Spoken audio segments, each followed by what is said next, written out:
What's up, everybody? About to go shopping. I've been fucking at it. I'm hungry. I gotta get food. So she's gotta go inside. I just uploaded the last video. I've been going hard on Facebook and no, get up in there. My fucking knee hurts like a bitch today. Watch out, girl. I gotta close the door, honey. I've been going through it, man. Just going through a lot of emotions and stuff. I found a picture of my mom, which is old as fuck. And I mentioned in a video that, my grandma had had my wristband. My mom didn't even know anything about it. It was under the bed. You know what I'm saying? It fell off, you know what I mean? So she gave it to me, and I was going through these pictures, and I found this. I decided to tape that. I glued it to the picture of my mom, which, if you look, my mom's not even happy, man. She looks sad, I don't even really want to show everybody, but, she looks sad. You can kind of see it. That's her wedding day. That was mirroring my stepdad. She looks sad and such a beautiful dress. Like, look at that dress, man. So beautiful. Like,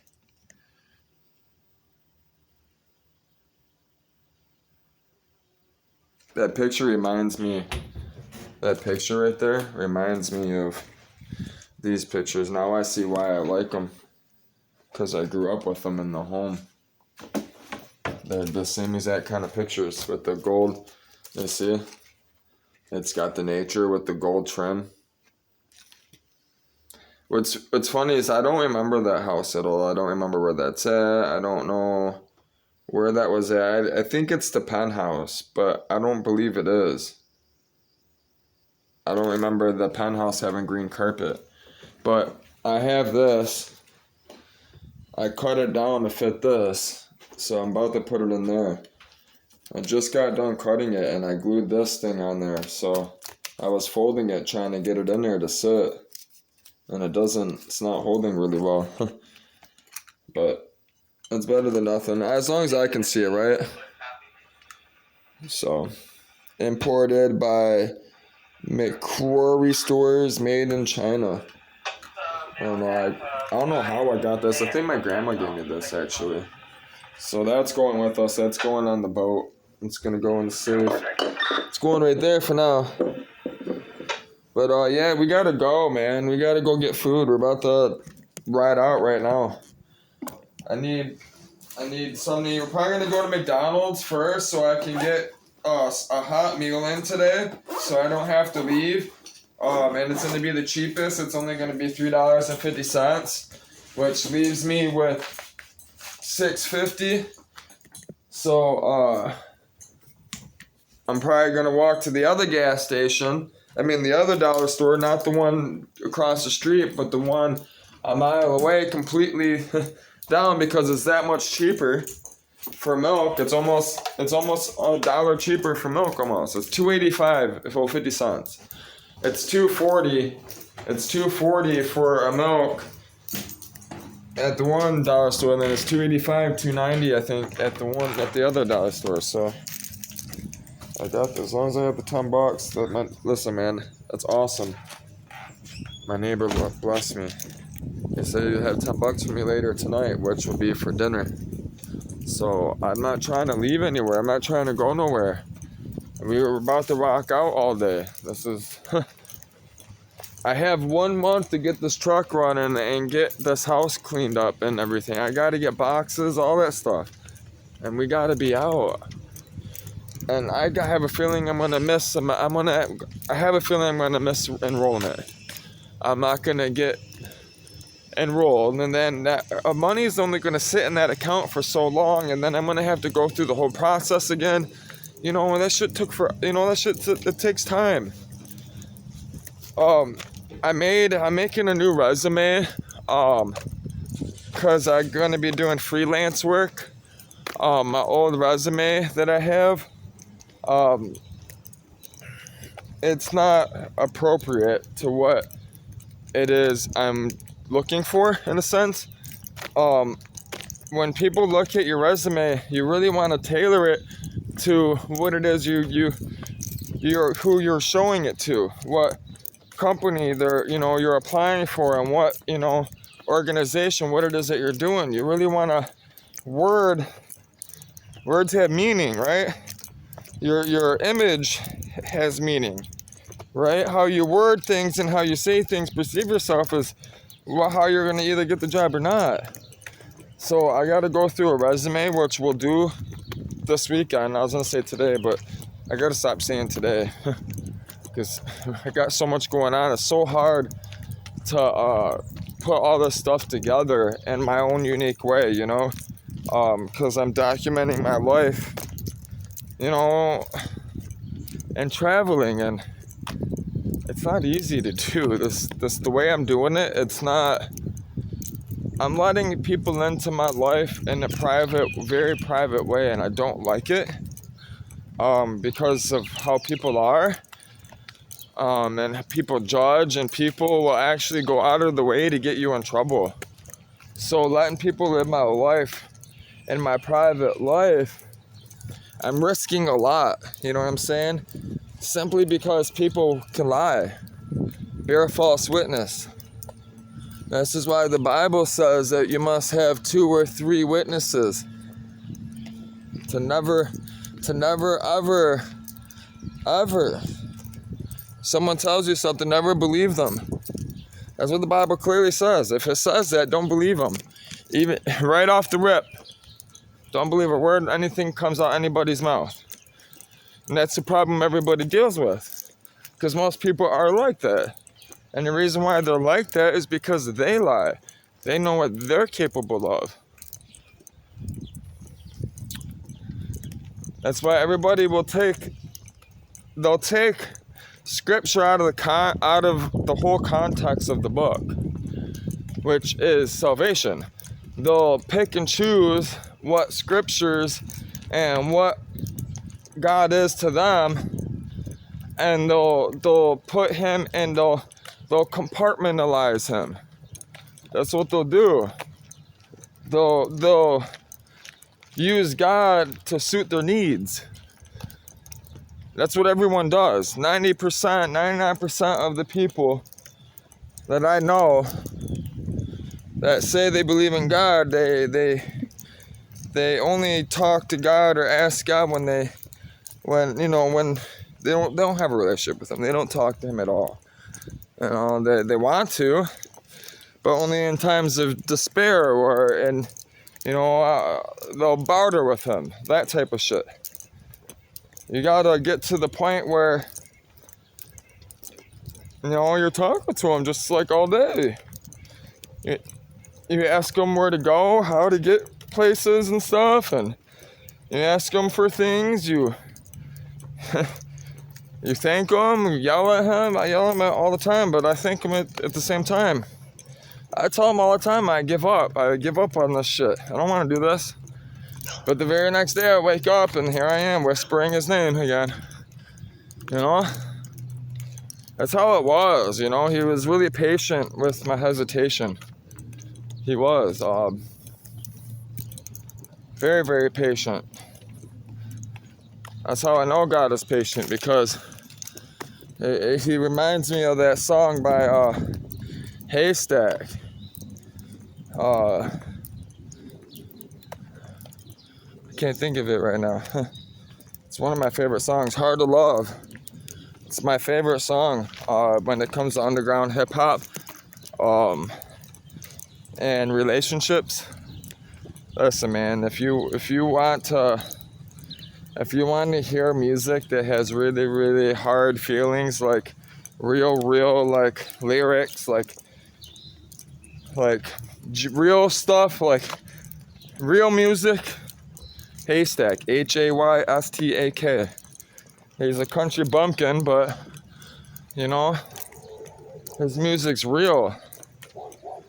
It speaks to my heart because of the things I've been through, the things I've seen, the things I've done.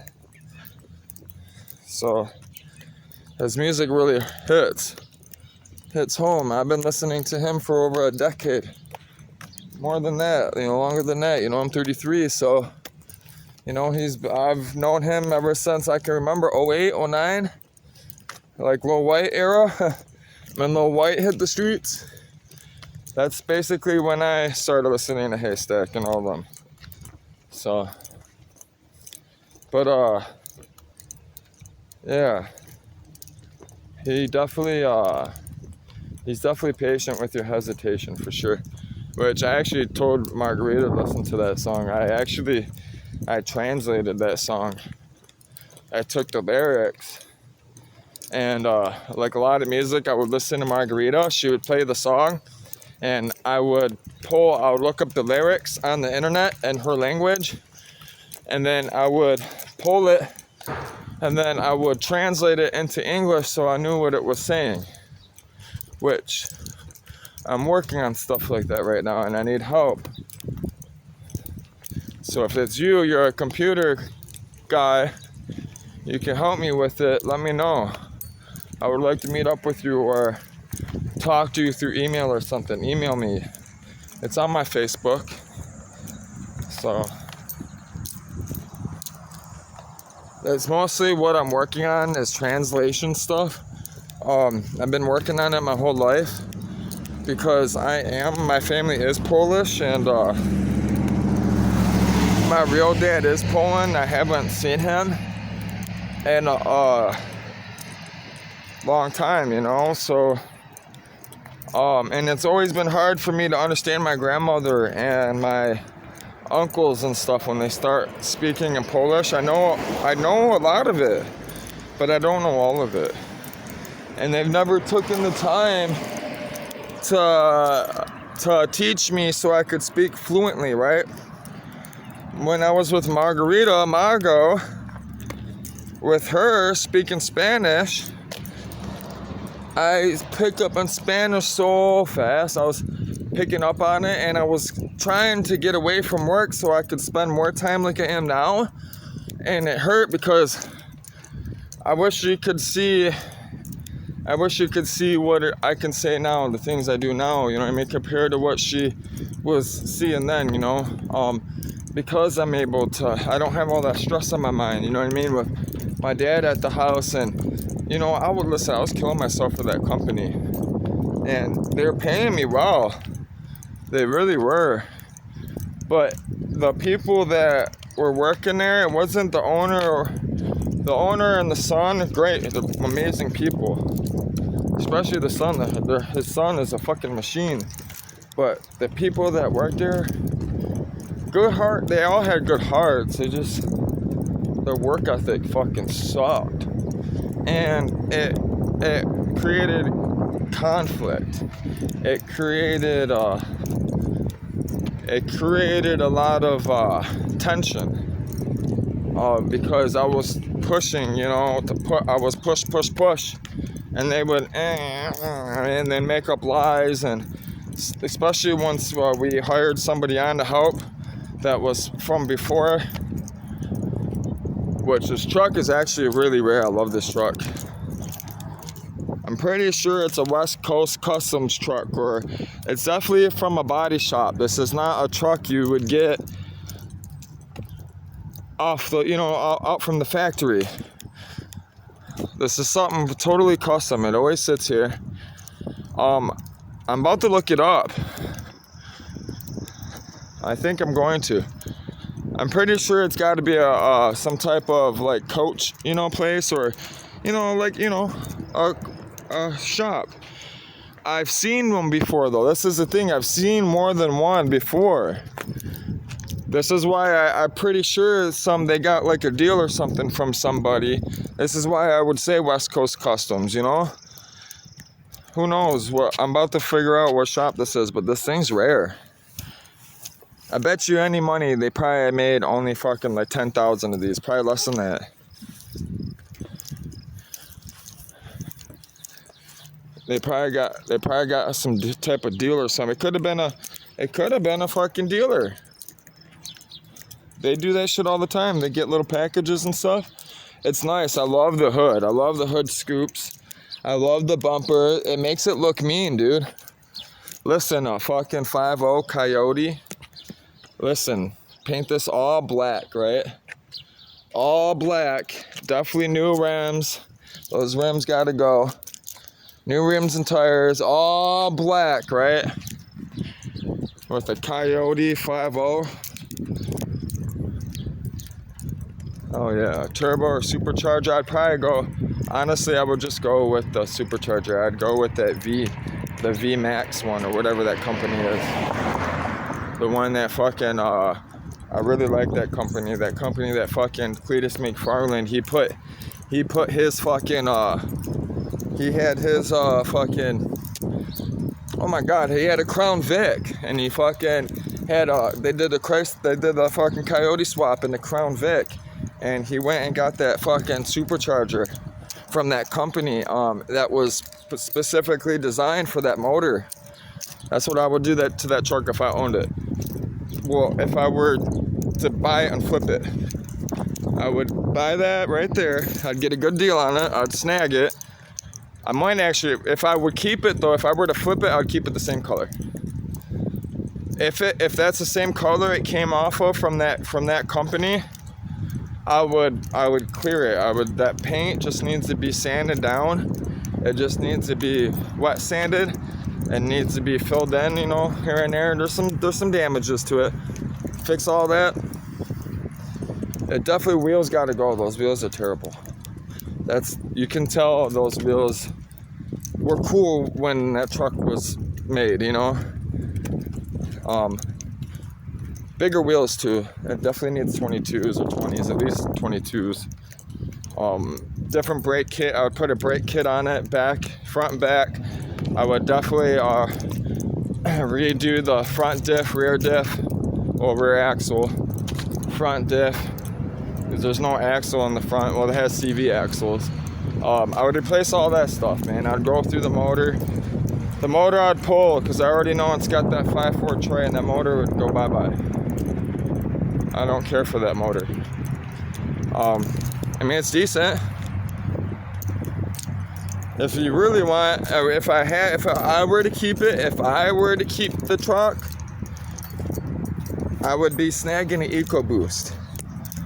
If I were to keep it for my personal self, I would put an EcoBoost in it. Because I've owned one, I've driven it, and out of all the factory motors I've ever driven, I like that EcoBoost 3.5, man. The EcoBoost 3.5 motor, I promise you, I don't care what anybody says, when I get my hands on another one, you're gonna see that motor I promise you, that motor will decimate most of anything on the street with a few modifications. And people are bitching about the fucking timing chain stretching and all that. Well, you can go right on Rock Auto. They have a kit you can buy, fucking put 2 chains on it.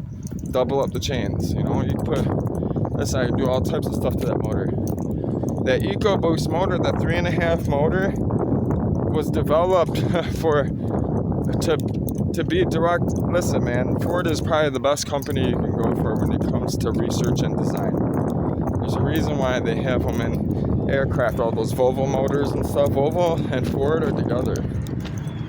Alright, there's the reason why they put all those motors in aircraft and all that. Ooh, look at that. Cabriolet. My Jetta had a motor that came right out of that. The Jetta I bought from my brother, he blew the motor up. The company I was just working at, I went there, bought a motor that came out of that same exact car with 30,000 miles on it for $424 out the door. They put it out with a high-low, put it back in my dad's truck. I had that motor in a 96 Jetta, 95 style, body style in 2 days. I was driving around. That car was fun. I miss that car. It was slammed all. You couldn't even put listen, man, that car was so low to the ground, you couldn't even put a carton of cigarettes underneath. I mean, a pack of cigarettes underneath. It's actually kind of annoying. How you doing? So I got to order on the computer, duh. I need caffeine. Bad. should put my code in. I'm gonna let you go. I always record. I'm gonna let you guys go so I get my points. I can't give up my points.